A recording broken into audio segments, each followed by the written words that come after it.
സംസ്ഥാനത്ത് അതിശക്തമായ മഴയ്ക്ക് സാധ്യതയെന്ന മുന്നറിയിപ്പ്. മഴയ്ക്കൊപ്പം കാറ്റിനും ഇടിമിന്നലിനും സാധ്യതയുണ്ട്. ഉച്ചയ്ക്ക് ശേഷം ലഭിച്ച ശക്തമായ മഴയിൽ സംസ്ഥാനത്ത് വിവിധയിടങ്ങളിൽ നാശനഷ്ടങ്ങൾ ഉണ്ടായി.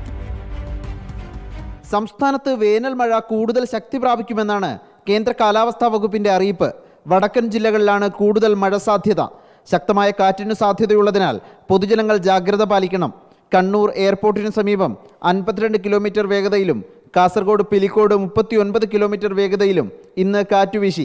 മഴയിലും കാറ്റിലും വിവിധയിടങ്ങളിൽ കനത്ത നാശനഷ്ടമുണ്ടായി. വയനാട് നടവയലിൽ കോഴി ഫാമിന്റെ മേൽക്കൂര തകർന്ന് 5000-ഓളം കോഴികൾ ചത്തു. നടവയൽ പുഞ്ചക്കുന്ന് ജോബിഷിന്റെ ഫാമാണ് തകർന്നത്. കണ്ണൂരിൽ ഉളിക്കൽ ന്യൂച്ചാട് അമേരിക്കൻ പാറയിൽ വീടിന് മുകളിൽ മരം വീണു. കല്യാണി അമ്മയുടെ വീടിന് മുകളിലാണ് മരം കടപുഴകി വീണത്. എറണാകുളം കോതമംഗലം മാതിരാപ്പിള്ളിയിൽ തെങ്ങ് കടപുഴകി വീണ് ഗതാഗതം ഭാഗികമായി തടസ്സപ്പെട്ടു. ഫയർഫോഴ്സ് എത്തി മരം മുറിച്ചുമാറ്റി. വരും ദിവസങ്ങളിലും വേനൽ മഴ ശക്തിയായി തുടരുമെന്നാണ് വിലയിരുത്തൽ. റിപ്പോർട്ടർ, തിരുവനന്തപുരം.